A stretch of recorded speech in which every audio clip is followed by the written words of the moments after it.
Booyah! Hey, what's up, guys? Good morning and happy Wednesday.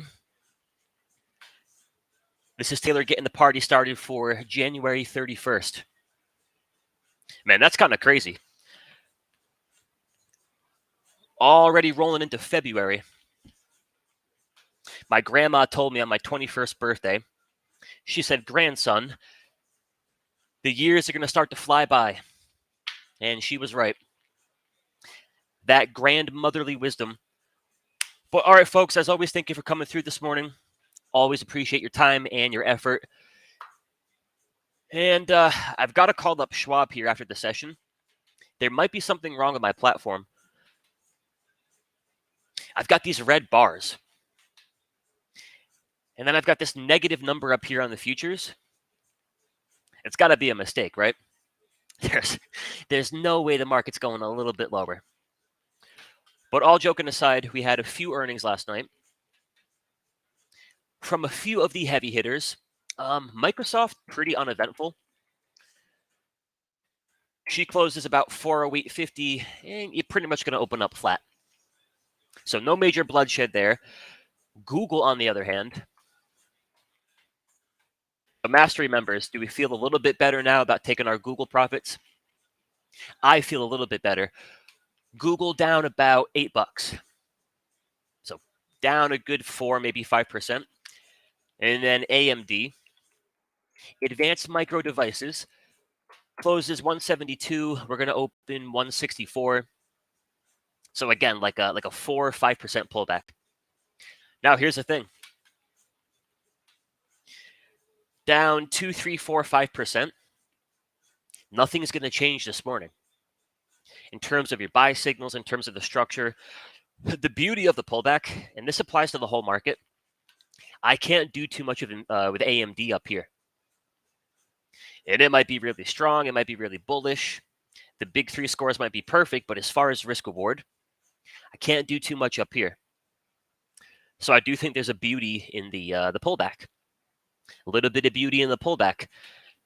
If I can get an AMD to a daily 21 and the structure holds, we find some support, hey, we might get a brand new daily squeeze.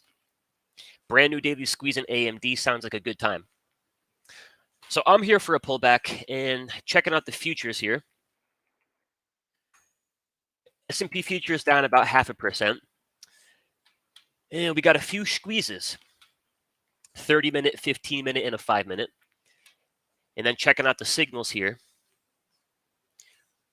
A 1 hour and a 30-minute sell signal. A rare sighting in this market. And then jump into the NQ. The big man on campus. Nothing as far as a squeeze. We've got a 2-hour sell signal, a 1 hour sell signal. It's not directly on top of the 21.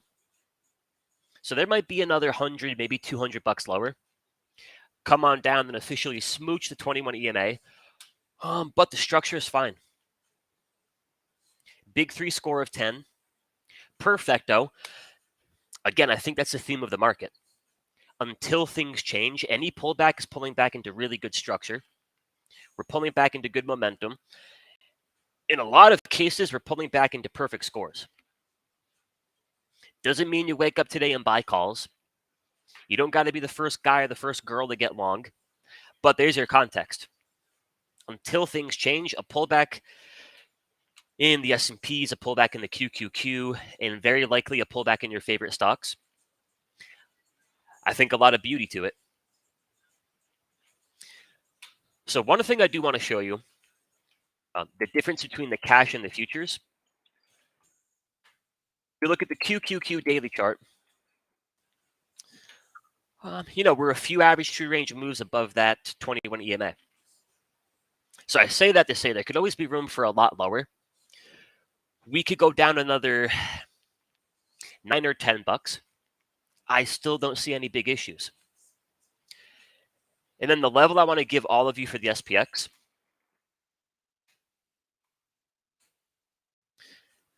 the low of the high bar. So I'll zoom in here. But one little, rule of thumb if you're looking for a reversal, especially up here at these extensions, take the high bar. So the high bar would be yesterday. Mark up the low of that candle, which would be 49.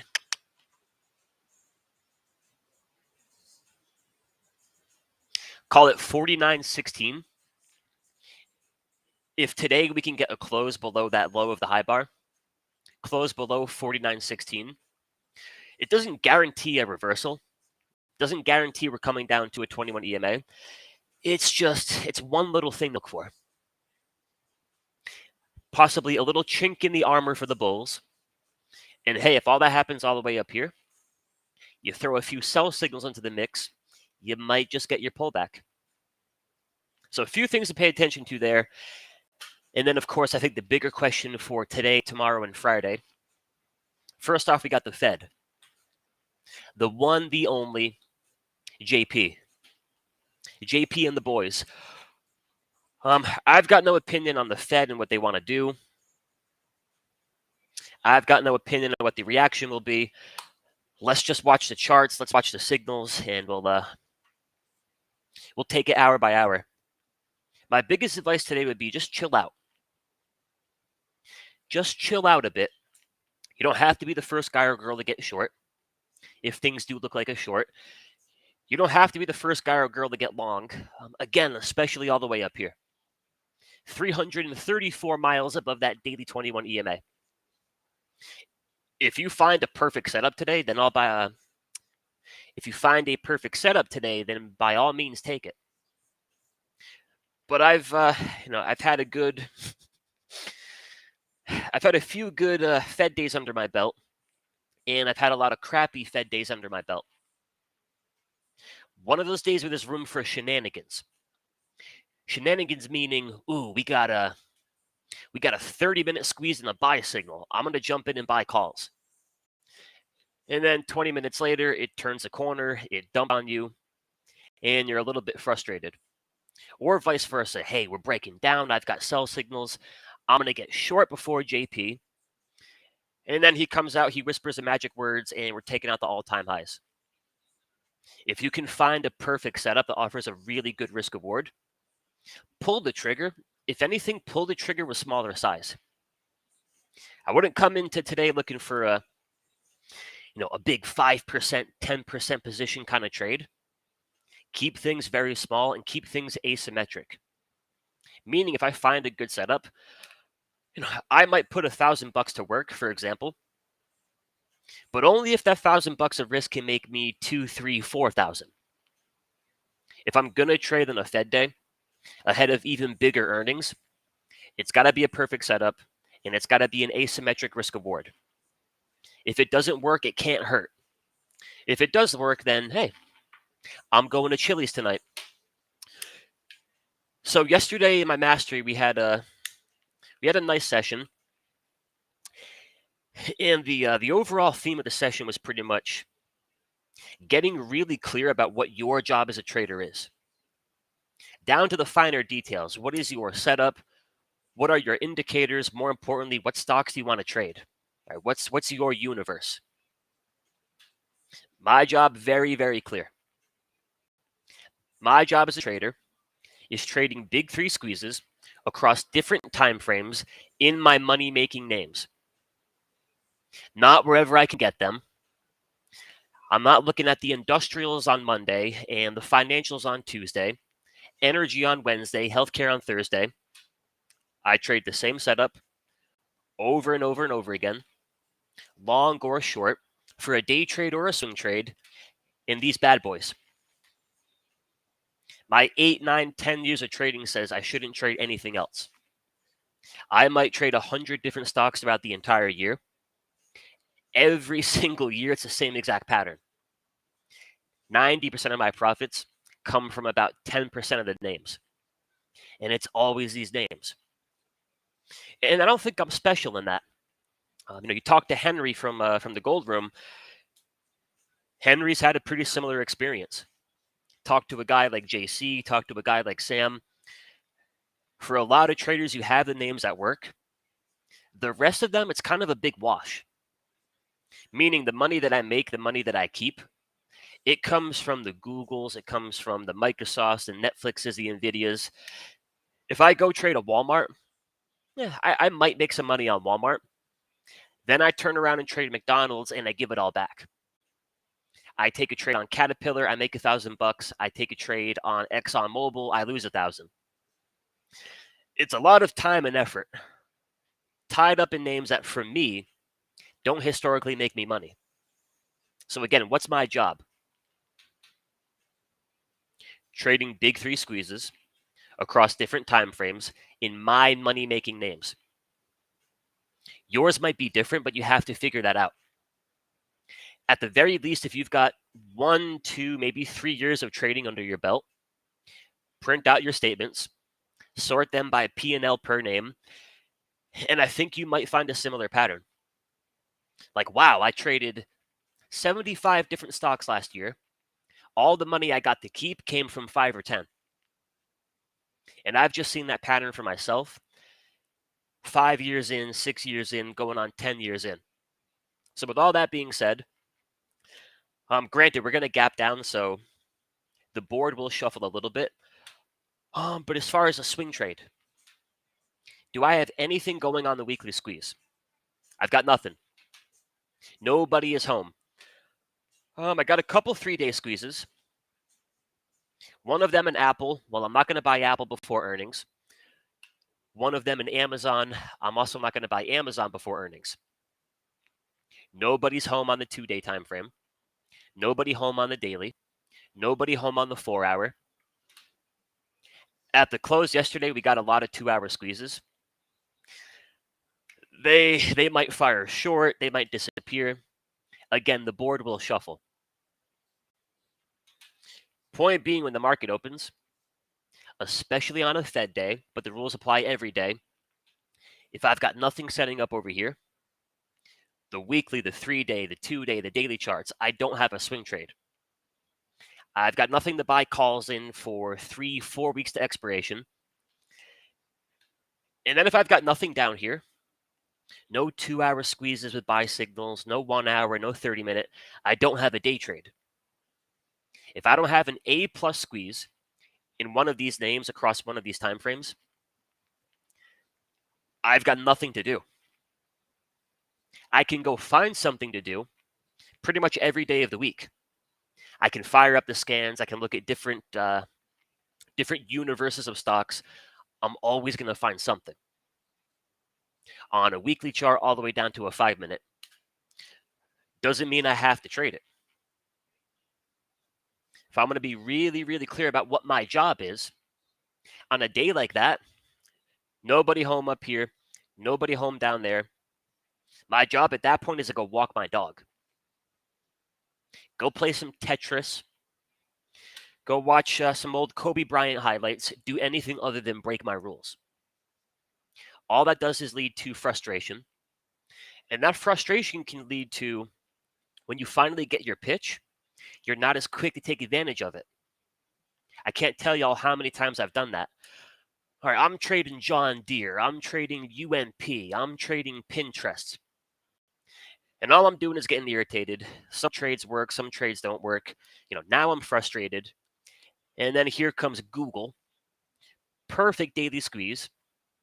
But because I'm frustrated, because I've been getting chopped up, I might be a little bit less, I might be a little bit slower to react. I might take that A+ trade with a little bit less size, which is the opposite of what I'm trying to accomplish. So that is my long-winded way of saying, be patient today. Write down on a piece of paper or on your, write it down anywhere. What is your job? What's your setup? What's your entry? What's your universe of stocks? From there, guys, it's just discipline. Right? I want to trade every single day. One of my biggest problems over I think one of my bigger problems over the course of my career, and I'm trying to get a lot better at this. Even last year, if we were to look at my trading from last year, there weren't too many days or even hours where I didn't have a trade on. Like I used to really struggle with that. If I don't have cash at work, if I don't got some action on the line, Am I really a trader? You got to shift that mindset. What's your job? Sometimes that job description means they're doing anything other than trading. So we'll see what today brings, but with the Fed, with earnings tonight, and then more importantly, with the lack of what I call an A-plus setup, my dog is going to get some good exercise, and she'll be appreciative. So that's my thought process. Any questions, anything I want to take a look at? I am your guy. And do we know who has earnings tonight off the top of our head? Let me check. Oh, we had Microsoft, we had AMD, we got the Google. I want to say maybe Meta. Ryan says everybody. The entire market. Let's see, Meta. Meta's on the first. I've heard of her, but I never met her. Amazon.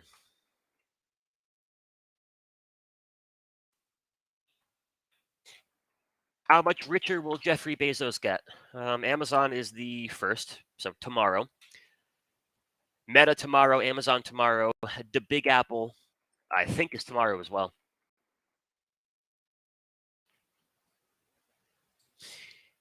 Indeed, it is tomorrow. So February 1st, 2024 shall not be a dull one. But all right, my friends, I'll get going through the chat here. I'll see what you got. Actually, I want to show you one thing really quick. I got to get like a discount code or something. If anybody had COVID at any point and you've had some lung issues, difficulty breathing, that was the case for me. I got COVID back in October, and I never really did anything to address my lungs. Like clean up all that gunk, kind of just open things up. And last week I was getting a bit concerned. Like I would walk out to the car, I'd be short of breath. A little bit of chest pain. Now I'm getting in my head. I'm having a heart attack. Anyways, this NAC stuff works like magic. I started taking it on Sunday of this most recent weekend. Yesterday and today is the best I've felt since October, November. I got a wicked good night of sleep. I can breathe through my nose. I don't think I'm on the verge of a heart attack. So I did want to mention that. You can use coupon code Big3Squeeze to save. I'm just kidding. We got to take care of our health, though. Got to take care of our health. All right, let me see what the good people got here. Good morning. Good morning. What's up there? Morpheus. Good morning, Terry. Good morning, Bibla. Any viewpoints on the Google Weekly Squeeze? All right, I'm glad you asked. So selfishly, I'm glad Google's pulling back a bit.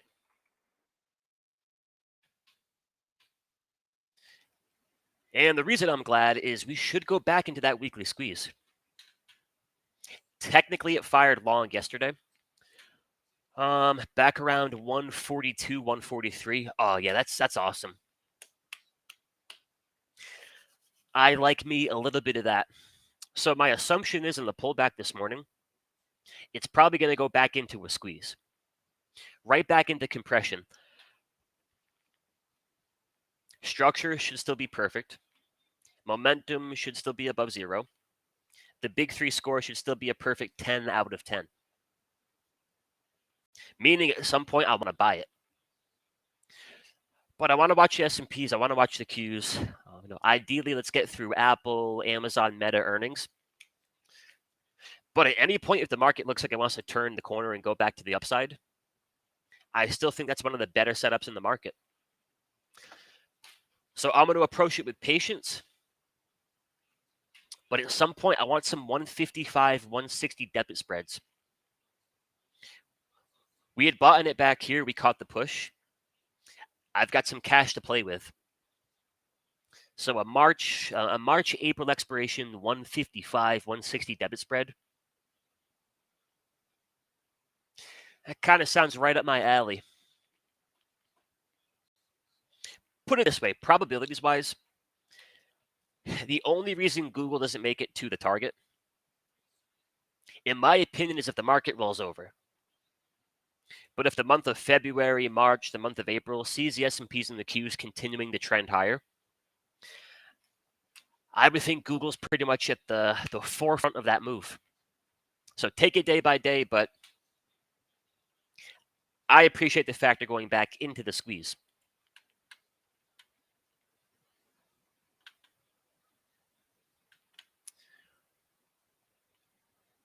Yeah, coal. I mean, I'm not like I'm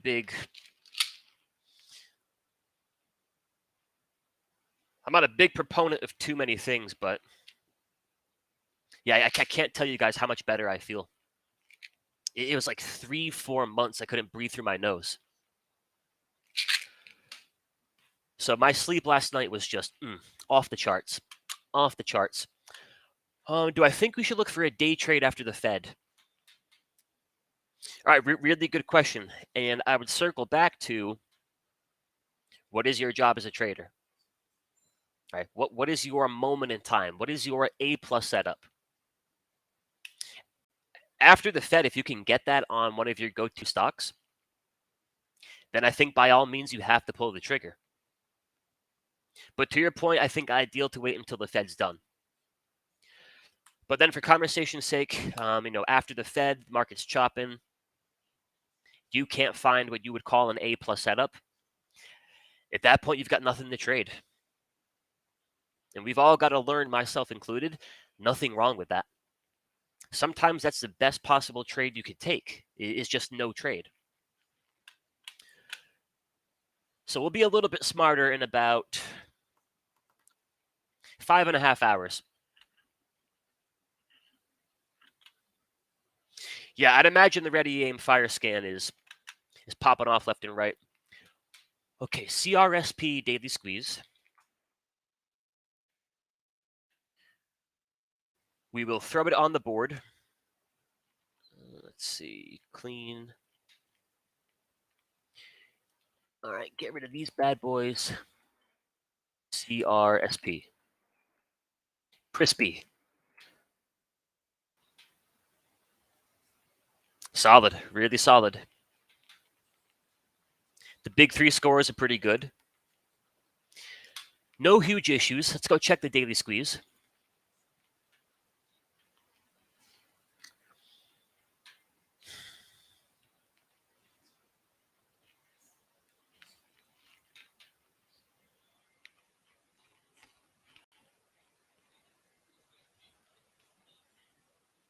Notice how it's been in a squeeze for quite a while,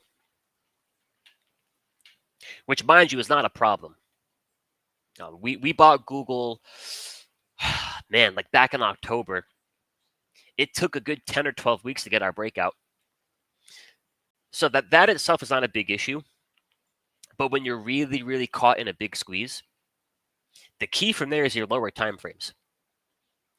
What that daily squeeze does is set the stage for a big directional move. Could be a push towards 73. Could be a big dumper towards 55. Something has to trigger the move. Right? Something from the ground up has to light the fuse. 30-minute is neutral, 15-minute is neutral. The hourly is bullish, the 5-minute is bearish. You want all the soldiers, so to say, lined up from the ground up. Meaning, ideally, if I'm trying to see that daily squeeze fire to the upside, from the daily time frame down, I want nothing but buy signals. 4-hour chart ready to go for it. 2-hour chart lined up. The 1 hour, the 30, and the 15, and the 5.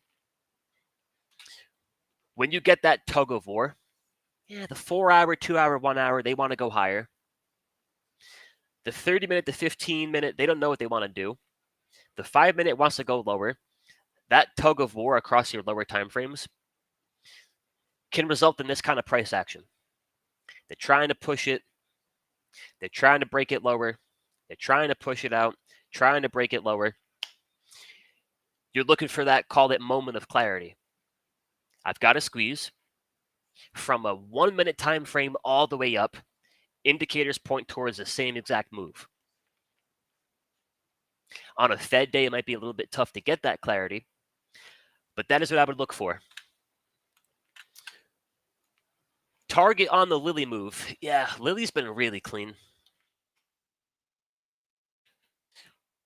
Old Lily Bell. All right, we're gapping up a bit more. So the big to-do here was the weekly squeeze, in my opinion, which did fire a few weeks ago.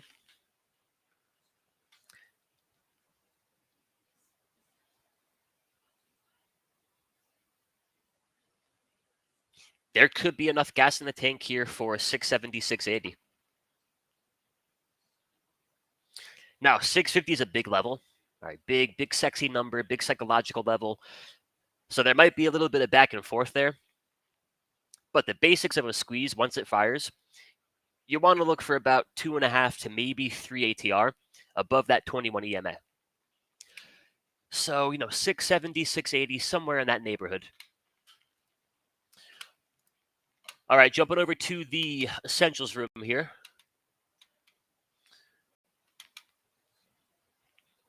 Garlic and Manuka honey. All right, I'm going to write that down.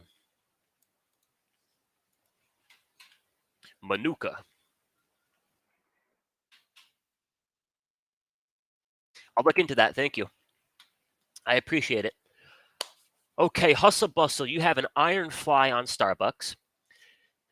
99, 94, 94, 89. With Starbucks opening higher, I'm looking at being close to break even.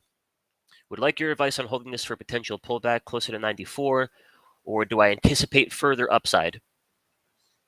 Okay, so the question is there anything in the charts that would suggest Starbucks wants to go much higher than 94? Okay, so earnings. We're going to open around $99. When does the trade expire, out of curiosity? Is that for Friday?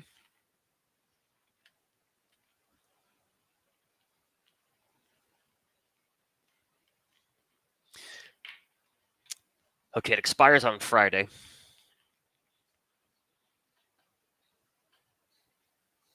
Here's what I would do. I'd mark up a few different levels. One, I'd mark up the daily 50, which price-wise is about pretty much where we're going to open. And then, of course, you have the big 100, the big 100 a dollar above. So best case scenario for your trade, it gaps up this morning. The falling 50 continues to be big resistance, and they push it right back down. But now at that point, there might be a little support here. We're back above the 21 and we're back above the 200. So admittedly, it's kind of a tricky spot where if they can get it above the 50, they might pump it.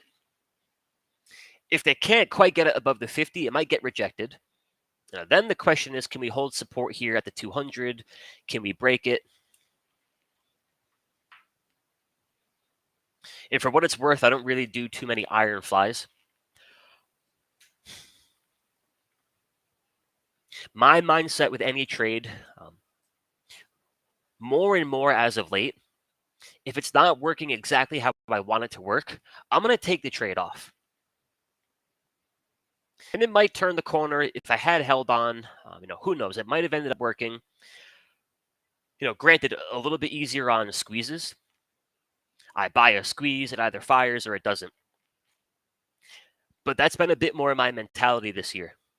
If I'm looking for a push higher, I'm looking for a move lower, or if I'm looking for a pin, if that trade's not doing the job I hired it to do, I gotta give really strong consideration to just taking it off.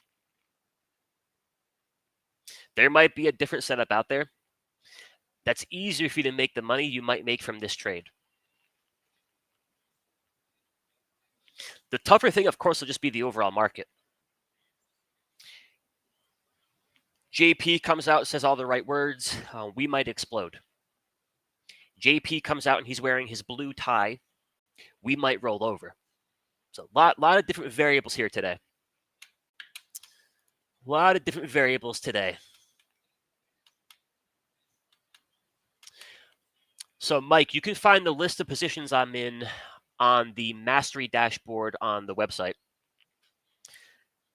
The only position I have open right now is, and it's not a pretty one. It is not a pretty one. I've got a March expiration.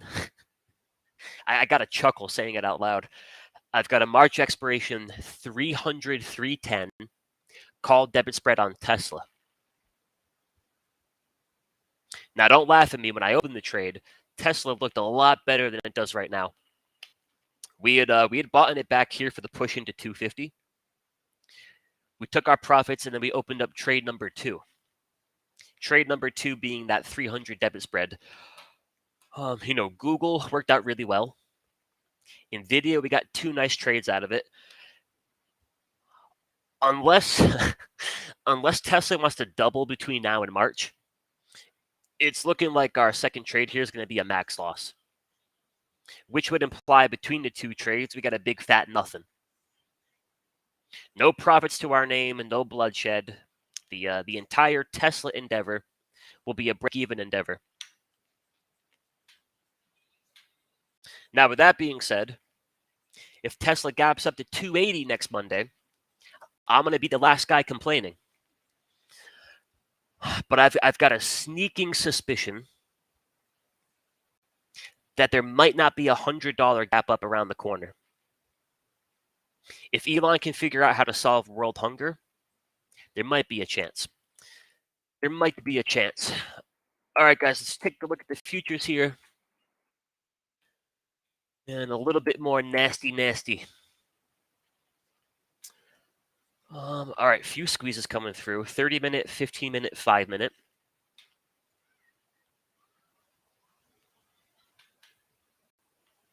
Overbought market. Lower time frame sell signals. Lower time frame squeezes. Typically not a bad recipe for a nice move lower. On a Fed day, I'm going to choose to ignore it. For better or worse, I'm going to choose to ignore it. Remember on Monday, though, we talked about one thing for momentum to break and a different thing for structure to break as well. Here's an example of both happening at once. Momentum tops out. Down goes momentum, down goes momentum. Finally, they break the structure. 21 under the 50. 21 trending lower. The 50 trending lower. What I'm curious to see today, 30-minute chart for the SPX, hourly chart for the SPX. Do we get the break of both? If they just break momentum, but the 50 is trending higher, the 21 is trending higher, in the grand scheme of things, it's not that big of a deal. And you've seen that pattern over and over and over again.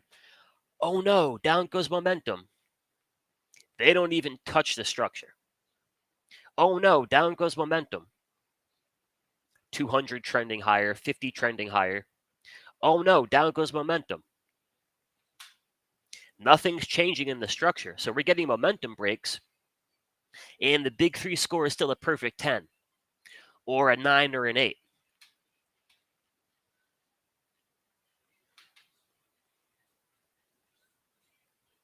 Even the 5-minute, not too bad.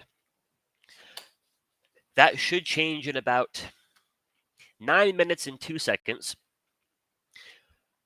But that is what I'm most interested in seeing today. When's the last time we had an hourly sell signal? If y'all remember, we went from, what was it? I think we went from, let me see.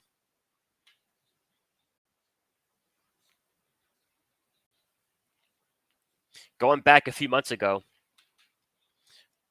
we went from October 31st all the way until January 2nd without ever getting an hourly sell signal. And even that, did that kill the market? No. Did that trigger a massive trend reversal? No. What that did do, and again, I think it's a really, really good thing in a bull market, what the hourly sell signal did was take your price back down to the buy zone. In the grand scheme of things in a bullish market, you say, thank you, hourly sell signal. Now I've got a chance to get long with a much, much, much better risk reward. So we'll find out if we get that today. But all right, y'all, I'm going to run. Got a few things to do here around the house. Today strikes me as a good day to do some chores. So I would imagine my wife has got a few chores for me to do. But hey, as always, I appreciate everybody's time. I appreciate all your effort. Really means a lot to me that y'all show up here before the open. Good questions, good discussions. Awesome stuff. So best of luck today. And again, the overall message of today's session is be very clear about what your job as a trader is. Right? Your indicator, your setups, your entries, your exits, your moment in time, your watch list stocks. And then just the recognition that doing nothing is not a bad thing. You're not any less of a trader if you don't take a trade on Monday, Tuesday, Wednesday, Thursday, Friday. I think we've all heard of Mark Minervini. Read his book. I think there was something like a 16-month period where he didn't have any of his go-to setups. He didn't force the issue for 16 months. He didn't reinvent the wheel, find new setups. He sat back, he waited, and he's one of the better traders out there. I pray to the market gods we don't have to wait 16 months. If we got to wait a few hours, wait a few days, in the grand scheme of the game, not a bad thing. So take your dog for a walk, go tell your mom you love her, and I'll see y'all later. Adios.